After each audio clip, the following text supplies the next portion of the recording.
더 크고 온전한 장막이라는 제목으로 오늘 말씀을 봅니다. 오늘 6절의 말씀에 보니까 이렇게 말씀하고 있습니다. 이 모든 것을 이같이 예비하셨다. 제가 이 말씀을 보면서 6절에서 두 가지를 생각하였습니다. 하나는 예비하였다. 하시는 말씀하고, 두 번째, 제사장들이 항상 첫 장막에서 우리가 섬기는 예식을 행하였다. 예비하셨다와 섬기는 예식을 행하고 라고 하는 이 두 가지의 말씀을 오늘 생각해 봅니다.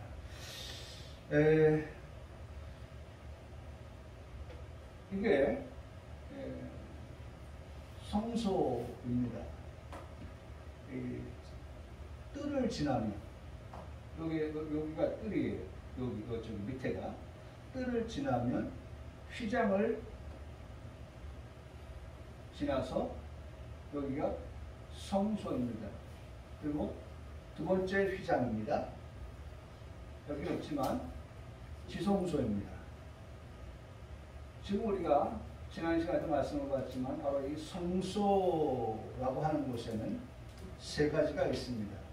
물론 출애굽기 25장의 말씀은 이 지성소로부터 시작되어져서 성소로 나가는 그 과정을 말씀하고 있는데, 히브리서는 이 성소로부터 시작해서 이 지성소로 들어가는 이 과정을 말씀하고 있는데, 보십시오.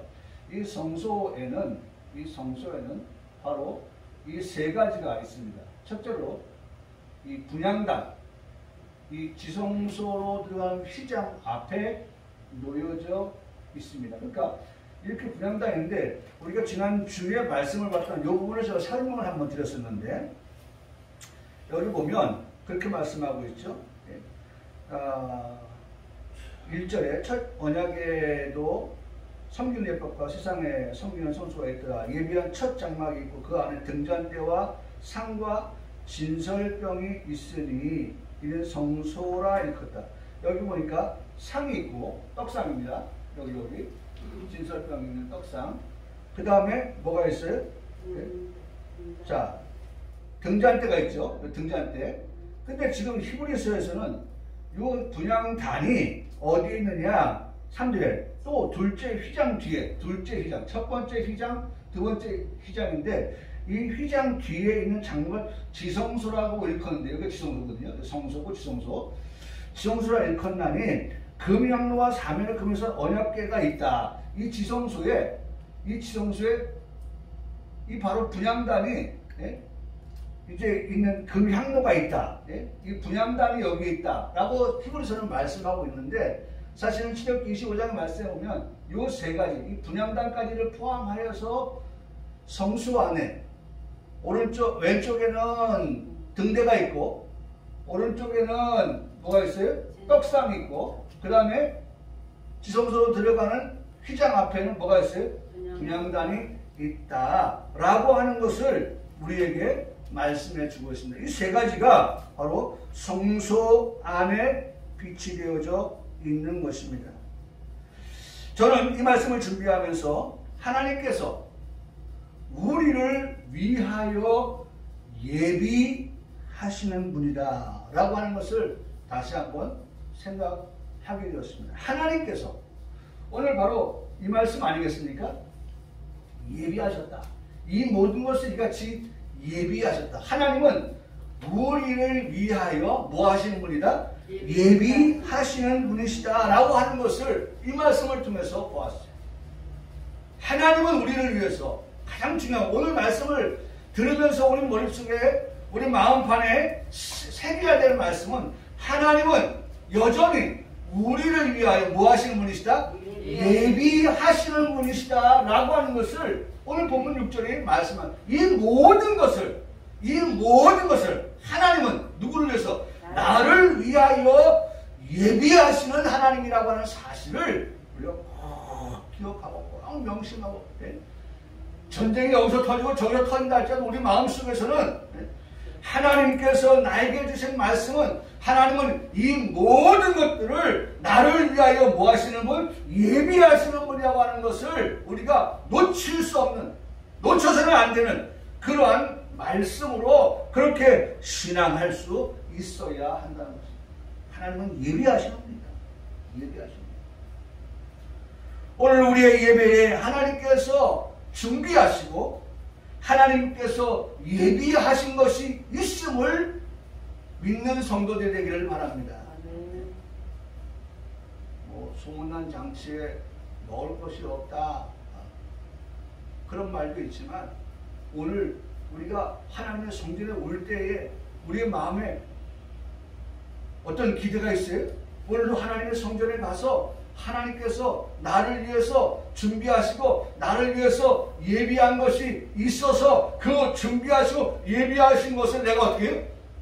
받고 돌아온다. 내가 그걸 꼭 받아야겠다. 내가 꼭 받아야겠다. 은혜 아니면 살아갈 수 없는 우리를 위해 내가 믿는 하나님은 오늘 이 거룩한 주일 6월의 마지막 제 주일 이 주일에 하나님은 우리를 위해서 하나님께서 은혜를 예비하신 줄 믿습니다. 아멘. 그래서 여러분 보세요. 이렇게 말씀합니다. 히브리서 4장 16절에 은혜를 얻기 위하여 할렐루야. 아멘. 누구 마음에? 이거 나의 마음에. 나는 어떤 사람이에요? 은혜를 얻어야 될 사람이라는 거예요. 나는 은혜를 받아야 될 사람이라는 거예요. 그렇기 때문에 은혜를 얻기 위하여 나는 어디로 가요? 은혜의 보좌 앞으로 간다. 할렐루야. 아멘. 할렐루야. 아멘. 네? 여러분 우리는 반드시 은혜의 보좌 앞으로 가야만 거기에서 뭘 받아요? 은혜를 받고 은혜를 얻게 된다는 것입니다. 긍휼하심을 받고 때를 따라 돕는 은혜. 하나님은 때를 따라 돕는단 말이에요. 아침에도, 점심에도, 저녁에도, 어제도, 오늘도, 내일도, 올해도.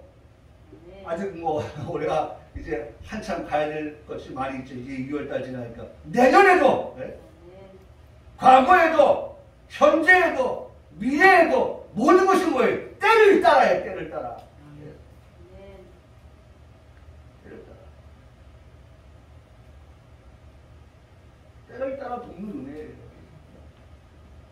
하나님은 그렇게 우리를 위해서 준비하시고 하나님은 그렇게 우리를 위해서 예비하신 분이시기 때문에 그 은혜의 보좌 앞으로 나아가는 그들에게 하나님은 결코 실망시키지 아니하시고 우리에게 때를 따라서. 그래서 여러분 보세요. 지난주에도 하나님께서 우리에게 말씀에 은혜를 주셨는데 오늘 뭐 지난주에 먹었는데 뭐 오늘 뭐 또 먹을 필요 아니 오늘에 필요한 양식이 있는 거예요. 하나님은 오늘이라고 하는 이 2월 27일에 하나님은 우리에게 주시는 그러한 때를 따라 돕는 은혜가 우리에게 있는 겁니다. 그래서 그 은혜를 얻기 위하여 우리는 은혜의 보좌 앞에 어떻게 담대히 나아갈 수 있게 하셨고 우리는 나아가야 하는 것입니다. 여러분 우리가 하나님 앞에 보좌 앞에 나아갈 수 없는 우리예요. 히브리서는 바로 이걸 말씀하고 있는 거예요. 우리는 나아갈 수 없는 존재들이었단 말이에요. 그런데 하나님께서 그리스도 예수를 통하여서 우리와 하여금 은혜의 보좌 앞으로 나아갈 수 있는 산 길을 열어주셨다. 산 길을 열어주셨다. 이따가도 우리 말씀 보겠지만 산 길을 열어주신 거예요. 산 길을 열어주셨어요. 생명의 길을 우리에게 열어주십니다. 담대. 여러분 잘못 구약시대 때는 하나님 앞에 나아갔다가는 어떻게 됩니까? 네? 죽는 거예요. 그래서 우리가 지성소에 들어갈 자가 누구고 성소에 들어가는 것마다 감지덕지 않는데 말이죠. 그 감기덕장 그가 조금 더 오버해가지고 지성소까지 들어간다? 있을 수 없는 일이에요.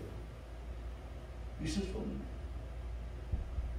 그런데 그 지성소에 들어가는 대제사장도 1년에 오늘 성경 말씀 보세요. 일단 다 볼 말씀드리지만 실제로 말씀 보세요. 오직 둘째 장막 곧 지성소는 누구만 들어가요? 대제사장만이 홀로 들어갈 수 있다. 대제사장만이 그 지성소에 홀로 들어갈 수 있어요. 그것도 대제사장도 뭐 마음대로 막 들어갔다 나왔다 1년에 한 번 들어간다. 지성소에. 이 정도예요. 지성소 내가 거기서 계속 말씀드립니다. 너를 만나 주겠다라고 하는 그 거기 지성소 그것도 대제사장은 1년에 한 번밖에 못 들어가. 한 번 들어가되 자기와 백성의 허물을 위하여 드리는 피 없이는 아니 하나님이라고 말씀하셨어요. 그런데 우리가 그 보좌 앞에 어떻게 이제는 담대히 나갈 수 있게 된 것은 바로 하나님이 우리에게 주시는 은혜 때문인 거죠. 바로 하나님은 그렇게 예수 그리스도의 피를 통하여서 우리와 하여금 담대히 나아갈 수 있는 길을 생명의 길, 산 길을 우리에게 열어 놓으셨다는 것입니다. 여러분 이런 길을 누구에게나 주시는 게 아니고 하나님이 특별히 사랑하는 자들에게 주셨는데 우리가 그것을 어떻게 여겨야 돼요? 귀하게 여겨야죠. 가치 있게 여겨야죠. 싸구려 취급하면 안 돼요. 오늘 우리가 이렇게 하나님 앞에 나와서 예배할 수 있는 것이 얼마나 귀한 건데요. 마음은 원인데 육신이 약하여서 나오지 못하는 사람들도 있잖아요. 그런데 우리 하나님께서 오늘 우리가 이렇게 예배할 수 있도록 은혜를 주시고 기회를 주셨을 때에 이 시간 우리가 예배하는 예배를 어떻게 예배해야겠어요? 우리는 지금 어디에 있습니까? 은혜의 보좌 앞에 있는 거예요. 은혜의 보좌 앞에서 하나님이 우리를 위해서 준비하시고 우리를 위해서 예비하신 그 은혜를 받기 위하여서 지금 우리가 그 앞에 있습니다.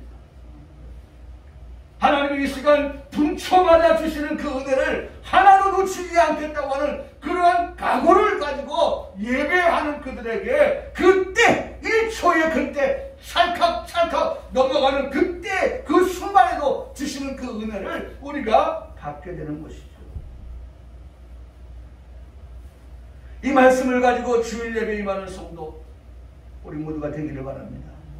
이 말씀을 가지고 히브리서 4장 16절에 이 말씀을 가지고 주일 매일 예배자의 삶을 살아가는 저와 여러분의 삶이 되기를 주님의 이름으로 간절히 바랍니다. 이 말씀은 우리가 은혜가 돼요. 이런 말씀을 우리가 보면서 정말 하나님이 이렇게 나를 사랑하시는구나. 하나님 나에게 이렇게 은혜를 주시는구나. 여러분 놓칠 수가 없죠. 그러니 이런 말씀을 듣는 우리에게 그 말씀은 참된 위로가 되고 그 말씀은 참된 소망이 되는 말씀 그것을 받는 우리 평강교회 성도들이 되기를 바랍니다. 하나님 말씀만이 우리가 살아가는 광야와 같은 길에 이 말씀이 오늘 우리에게 이 광야와 같은 세상을 살아가는 우리에게 제가 보니까 삼국교회인가요? 그렇게 지금 아파트 짓고 했는데 지금 리모델링 하는 거에 큰 말씀 나왔어요. 광야 뭐 이렇게 써놨더라고요. 그래서 교회들이 광야라고 하는 것을 많이 이용을 해요. 그렇죠. 지금 세상 우리가 살아가는 세상이 정말 광야 같은 세상이에요. 모든 게 참 부족하고 만족할 수 없고 힘들고 어려운 불평할 것이 천지에 놓여져 있는 그와 같은 곳을 걸어가는 우리들이잖아요. 정말 비포장도로를 달릴 수밖에 없는 그러한 우리들. 낮에 더위와 밤에 추위 이런 것들이 있는 광야, 부족한 것이 많은 광야, 그런 광야를 걸어갈 때에 오늘 우리에게 이스라엘 백성들을 통하여 들으시는 말씀입니까? 하나님이 함께 하시면 어디에서? 광야라고 하는 곳에서도 하나님이 함께 하시면 하나님은 그들에게 때를 따라 돕는 은혜를 통하여서 낮에는 구름 기둥으로 밤에는 불 기둥으로 그 다음에 그들이 먹을 것을 찾을 때 만나와 메추라기로 그 다음에 그들이 물이 필요할 때 반석에서 물을 내시면서까지라도 하나님은 그 광야와 같은 세상을 그 길을 때를 따라 돕는 은혜를 통하여서 어떻게 하게 하셨어요? 걸어가게 하셨어요. 걸어가게 하셨어요. 우리는 지금 광야를 얻으면서 걸어가고 있어요.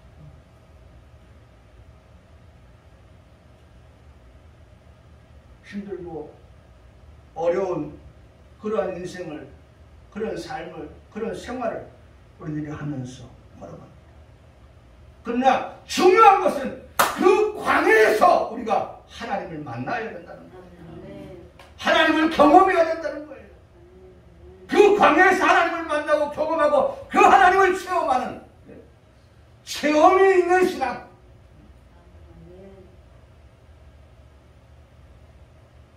지금도 우리 그런 얘기했잖아요. 예배드리기 전에. 정말 이 광야 같은 세상 막 그런데 우리 장로님 딱 모시고 나오니까 또 거기에서 그런 일이 발생했대. 어쩌면 그렇게 하나님께서 한 순간 한 장소 그 모든 것들을 다 그렇게 섬세하게 인도하시는 모든 것들을 은혜롭게 마치게 하십니다. 돌아보면 모든 것이 다 우리의 고백, 모든 것이 은혜,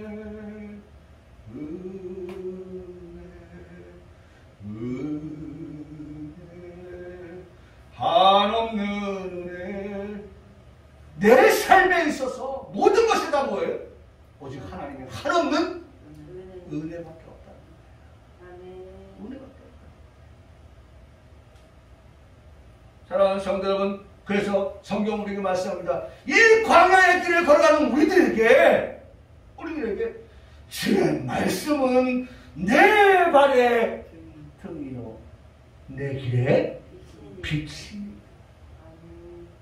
여러분, 광야에서 우리는 실족하지 않도록 하기 위해서 낮과 밤으로 하나님은 우리에게 등이 되어주시고 빛이 되어 주신다고 말씀해 주고 계신 것입니다. 뭘요? 주의 말씀을 통해서. 그러니 우리는 말씀을 받아야 됩니다. 하나님이 예비하신 그 말씀을 오늘 받아야 됩니다. 오늘 우리가 이 한 주간을 살아가면서 필요한 하나님의 양식을 말씀을 통해서 들어야 됩니다. 일평생을 살아가면서 우리에게 필요한 하나님의 말씀의 양식을 우리가 받아야 되는 것입니다. 그래서 이 시간 우리가 그 은혜의 보좌 앞에 있다라고 하는 것입니다.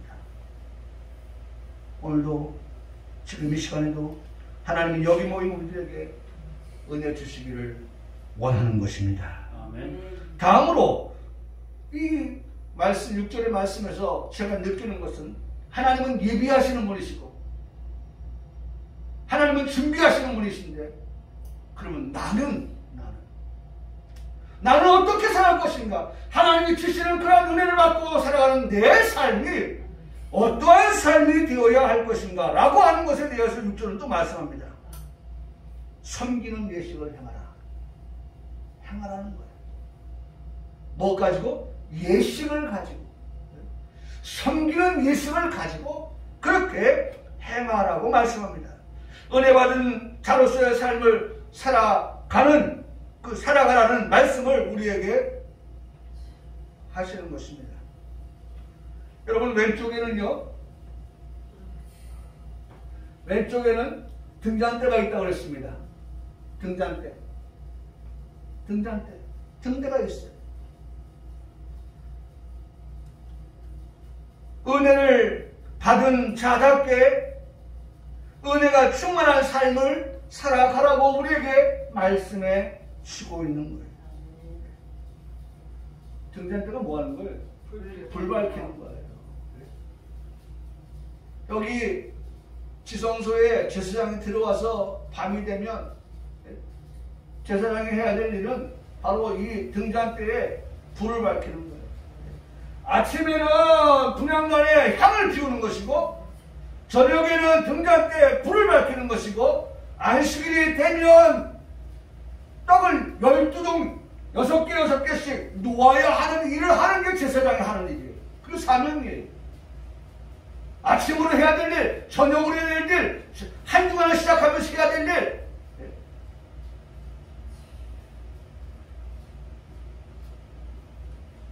사랑하는 성도 여러분, 이미 지난주에도 말씀을 드렸습니다만은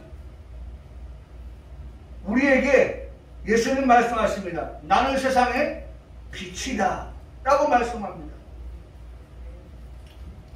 그러면서 예수님께서 우리가 하시는 말씀을 나를 따르는 자도 나를 따르는 자는 어떻게 생명의 빛을 얻으리라고 말씀합니다.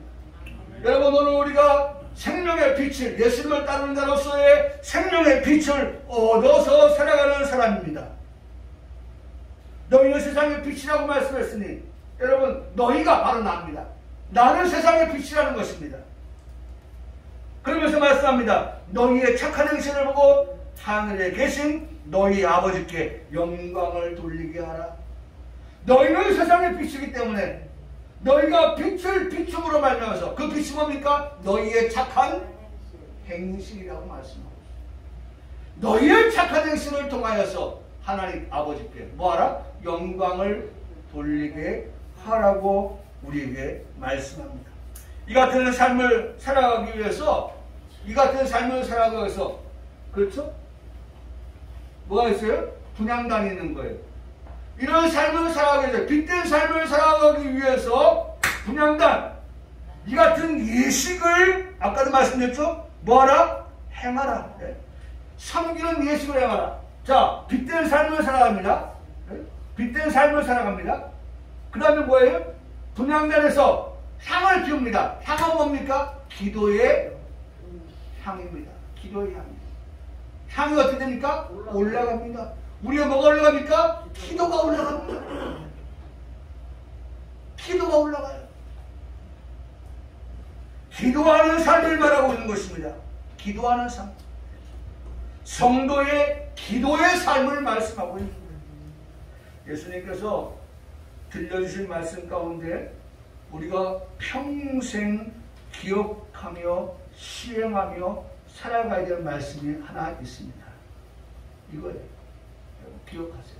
마가복음 9장 29절에 말씀하고요. 한번 다 같이 읽을까요? 시작. 기도 외에 다른 것으로는 이런 종류가 나갈 수 없느니라. 기도 외에는 우리가 말씀하는 게 뭡니까? 기도하라고 말씀하는 겁니다. 기도하라. 기도하라. 기도하라.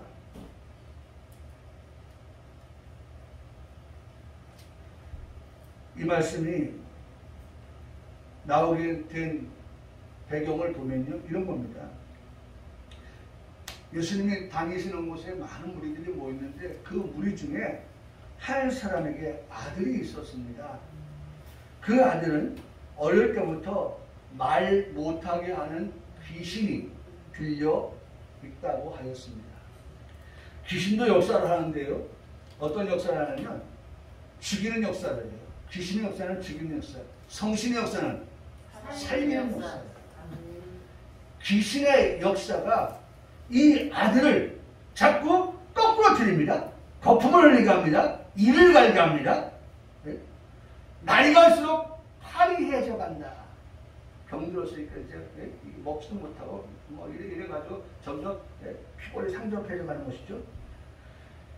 그렇게 해서 귀신은 끝을 보는데 아까도 말씀드렸지만 그 끝이 뭐예요? 죽이는 거예요. 그래서 불에 뛰어들게 들어가게 해서 죽이려고 하고요. 그 다음에 물에 뛰어들게 해서 죽게 하려고도 했습니다. 안타까운 아버지가 이 아들을 데리고 제자들을 찾아왔습니다. 그러나 결과는 실망스러웠습니다. 귀신을 쫓아내지 못한 것이죠. 그래서 마침내 아들을 데리고 아버지가 예수님께 찾아왔습니다. 오는 것입니다. 우리 기억하죠? 예수님을 만나면 베데스다 목가에서도 무슨 역사가 일어났어요? 예? 38년 된 병자도 고침을 받는 역사, 나음을 입는 역사가 일어났다. 하나님을 만나면 뭐가 일어난다? 역사가 일어난다. 기적이 일어난다. 여러분, 이게 우리 중요한 거예요. 하나님을 만나면 역사가 반드시 일어난다. 하나님을 만나면 기적이 일어난다. 그 역사를 기대합니까? 기적을 기대합니까? 그러면 우리가 은혜의 보좌 앞에 나가는 것처럼 우리가 하나님을 만나기를 간절하게 소망하십시오. 소망하십시오.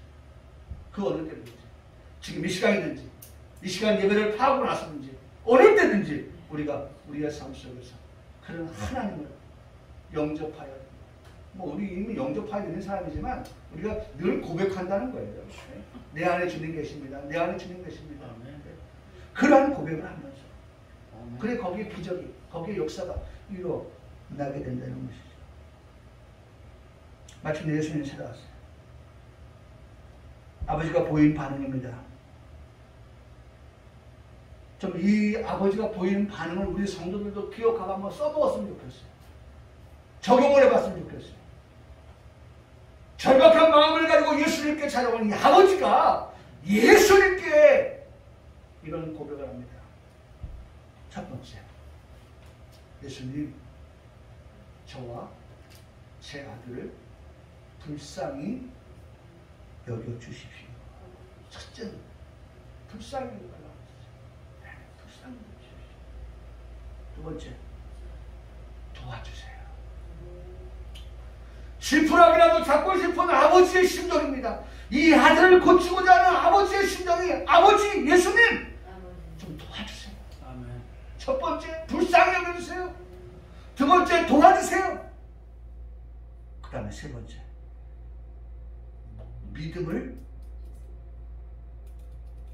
믿음 없음을 도와달라.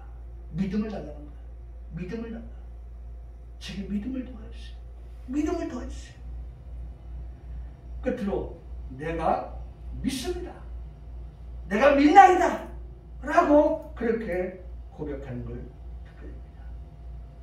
예수님께서 이 아버지의 이 같은 간절한 모습을 보셨습니다. 더러운 귀신에게 엄히 명령하셨습니다. 말 못하고 못 듣는 귀신아, 그 아이에게서 나오라. 다시 들어가지 말라. 귀신이 예수님 말씀에 복종하였습니다. 마가복음 9장 26절에 아이로 심히 경련을 일으키게 하고 나갔다. 여러분, 역사가 일어났습니다. 기적이 일어났습니다. 나갔어요. 예수님께서 그를 불쌍히 여겼습니다. 예수님께서 그 가정을 도와주셨습니다. 그를 괴롭혔던, 아버지와 아들을 괴롭혔던 귀신이 나갔습니다. 아멘.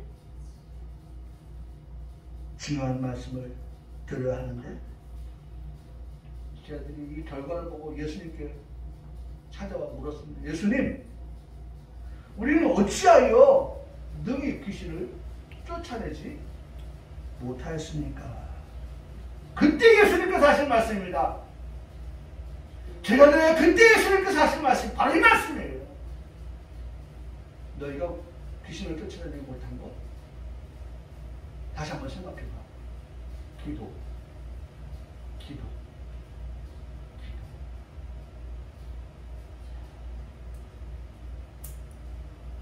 기도 외에는 다른 것으로는, 여러분, 우리는 다른 것들은 많이 기도보다 앞서 뭐가 와요? 다른 것이 와요. 다른 것을 가지고서 문제를 접근하고 문제를 해결해 보려고 우리는 애쓰지 않습니까? 기도는 뒷전이고, 기도는 두 번째 방법이고, 다른 방법이 먼저 생각이라고 그 방법을 추구하고 그 방법을 따르고 분명히 나타나. 기도냐? 아니면 기도 외에 다른 것이냐. 근데 여기 보니까 다른 것이 어떻게 했어요? 네? 다른 것이 두 번째 와야 되는데, 예수님 말씀이잖아요. 다른 것이 두 번째 와야 되는데 기도하고, 네? 기도하고. 우리 병원에 갈 수 있어요. 병원에 가야죠. 저도 그거 아주 주장하는 사람이에요. 뭐 기도만 하면 된다. 그래서 죽으면 어떡할까? 여러분, 정말 바른 것은요, 정말 건전한 신앙은요, 첫 번째가 뭐예요? 기도하는 거예요. 아멘. 그리고 두 번째가 뭐예요? 다른 것. 아픈 사람은, 건강한 사람인데 필요 없는 아픈 사람에는 누가 필요해요? 의원이 필요한 거예요. 의사가 필요한 거예요. 우리는 기억해야 됩니다. 하나님께서 왜 그들에게 그런 지혜를 주셨냐, 지식을 주셨느냐. 정말 저는 이 인체의 신비, 우리 지난번에 한번 인체의 신비에 대해서 얘기했지만, 그런 것들을 다 공부해서 필요 적절하게 치료를 하고 수술을 하고 사람을 살리고, 하나님 의술도 그들에게 당신이 만든 사람에 대한 그 의술도 지식을 주셔서 고쳐가잖아요. 정복해 가잖아요. 그게 다른 것이에요. 다른 것. 근데 우리는 이게 바뀌어가지고 다른 것이 1번, 그리고 안 되니까 2번 기도. 그게 아니라 하나님 어떻게 할까요? 이 일을 어떻게 할까요? 저기 말씀드렸잖아요. 하나님, 우리 장로님 2가지 놓고 기도합니다. 하나님이 하실 수 있습니다. 얼마든지 기적을 베풀어 주시면 살아나실 수 있습니다. 그러나 하나님의 뜻이 아니라고 합니다. 두 번째, 하나님의 뜻이 아니라고. 하나님 여기까지라고 합니다. 예, 우리 순종하겠습니다. 그런데 하나님도 지혜를 주셨어요. 야, 지혜를 껴서 돌아가시면 안 되잖아. 그러니까 그거 또 놓고 기도해.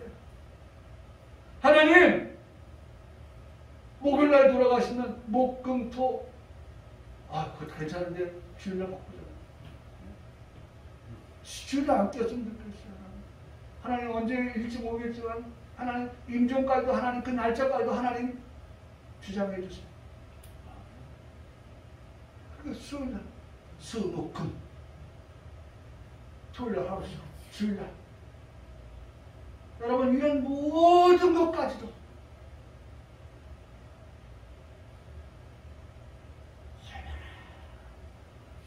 기도하니 어떻게 했어요? 기도한다. 기도한다.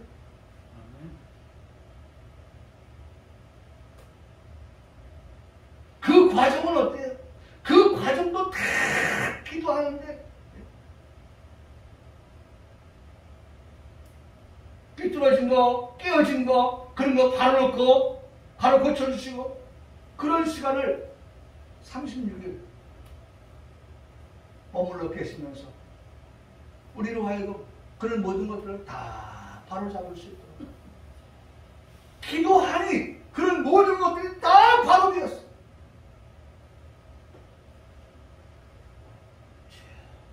여러분, 우리는 여기서 교훈 얻습니다. 기도가 먼저냐, 다른 것이 먼저냐?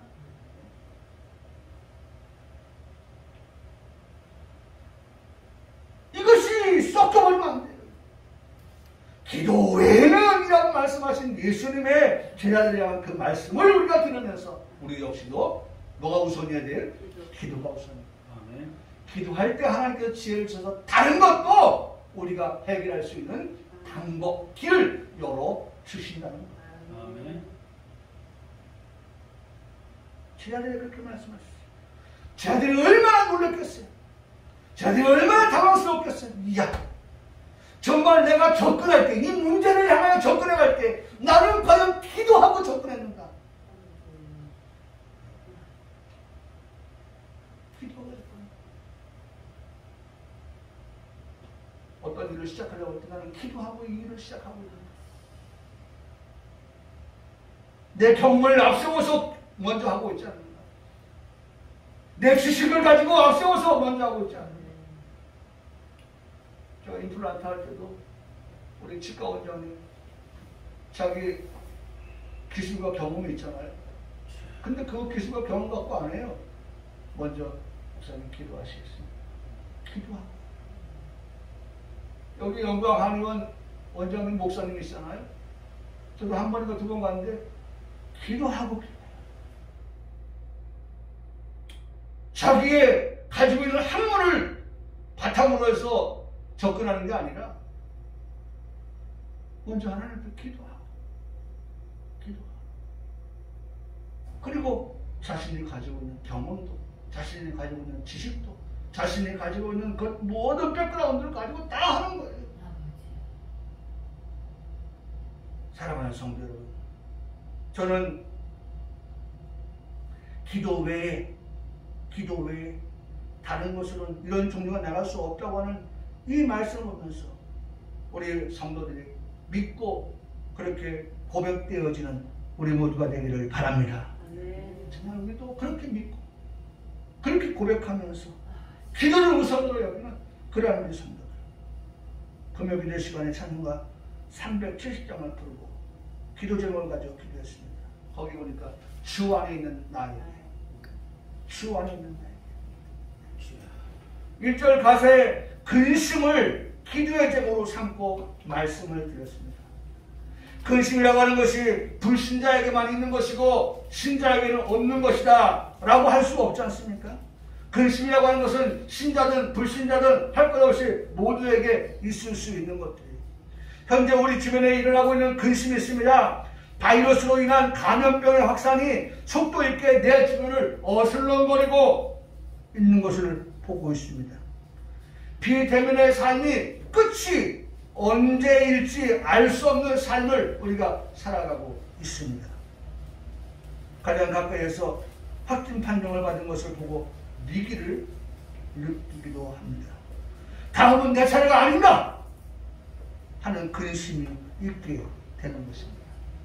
코로나, 오미크론, 델타, 그리고 지중해 섬나라 키프로스에서 발견된 델타 크론이라고 하는 이름으로 새로운 변이가 발견되었다고 합니다. 델타 크론. 델타 크론은 델타 변이와 오미크론 변이가 결합한 그런 변이라고 발표하고 있습니다. 실로 사방으로 처음에는 코로나, 오미크론, 델타 크론 사방으로 우리를 이 바이러스가 포위하고 있습니다. 우겨싸고 있습니다. 숨막히는 상황이 우리에게 전개되고 있습니다. 이런 숨막히는 상황에서 해결 방법은 어디에서 찾아야 하겠는가? 오늘 여기 우리가 사방으로 우겨싸임을 당한다. 그러나 쌓이지 아니한다. 답답한 일을 당하도 낙심하지 아니한다. 박해를 받아도 버림받지 아니한다. 부러뜨림을 당하여도 망하지 아니한다. 무슨 객기 부리는 거예요? 이유가 있어서 이렇게 말하는 거예요. 그 이유가 뭡니까? 우리가 이 보배를 어디에? 질근을 쇠가였습니다. 우리는 이런 것들에서 깨지기 싫고 낙심하고 근심할 수밖에 없는 그런 우리이지만 그런 질근과 같은 나에게 뭐가 있다? 보배 되시는 예수 그리스도가 있음으로 말미암아 그분은 생명 되시는 예수 그리스도이기 때문에 그 생명 되시는 예수 그리스도를 가지고 있으니 이는 그 힘이 큰 능력이 하나님께 있고 하나님께 있습니다. 그 힘이 큰 능력이 우리에게 뭐로 나타나냐? 예수의 생명으로 나타난다. 예수의 생명. 예수의 생명이에요. 예수의 생명. 그러니 그 예수님의 이름으로 우리가 하나님께 더 간절히 기도해야 되죠. 이런 사망의 우겨싸임을 당하는 이런 모든 것들을 가지고 우리가 하나님 앞에 기도할 때 예수의 그 생명이 우리에게, 우리 몸에, 그 나죠? 예수의 생명이 또 우리 몸에 나타난다. 나타난다. 할렐루야. 아멘. 우리 몸에 나타나기를 축복합니다. 아멘. 그렇게 되기를 소원합니다. 아멘. 예수의 생명의 그 기운이 이 바이러스들을 몰아내고 이겨내고 건강한 그런 성도의 삶으로 살아갈 수 있다. 여러분, 우리가 근심하는 것 가운데 하나가 3월 9일은 대통령 선거일입니다. 우리 기도해야 돼요. 하나님께서 중보자이신 예수 그리스도의 이름으로 기도할 것은 국가적으로 우리가 기도해야 되는 기도의 제목이기도 한데 2022년 2월 24일 새벽 5시 러시아가 우크라이나를 침공했습니다. 누가 이 침공의 시간을 보고 마치 우리나라 6.25 전쟁을 떠올렸다고 합니다. 우리나라도 6.25 전쟁이 새벽 5시에 일어났는데 그와 같은 것과 똑같은 그러한 공격이 러시아를 통해서 우크라이나에 일어나게 됩니다. 약육강식의 패권주의가 침략군 앞에 무력하게 힘을 쓰지 못하는 국가의 현재와 미래를 보면서 우리의 현실을 보게 합니다. 휴전 상태에서 전쟁에 광분하고 있는 북한을 상대할 결단력 있는 지도자들을 세워야 하는 그런 선거가 우리 앞에 있습니다. 기도해야 합니다. 제2의 6.25와 같은 전쟁이 땅에서 일어나지 않도록 이끌어갈 지도자를 세워달라고 기도해야 되는 것입니다. 우리는 다시 말씀으로 돌아갑니다. 이런 모든 것들은 기도 외에 다른 것으로 이런 종류가 나가 있습니다. 여러분, 이 말씀을 생각하면서 우리 찬송가 370장을 부르면서 그래요, 우리가 근심 가운데 살아갈 것이 아니라 기도하며 살아가는 성도의 삶이 되겠습니다 라고 우리가 다짐하는 찬송 370장이 되기를 바랍니다. 다 같이 우리 찬송가 370장을 찬송합니다.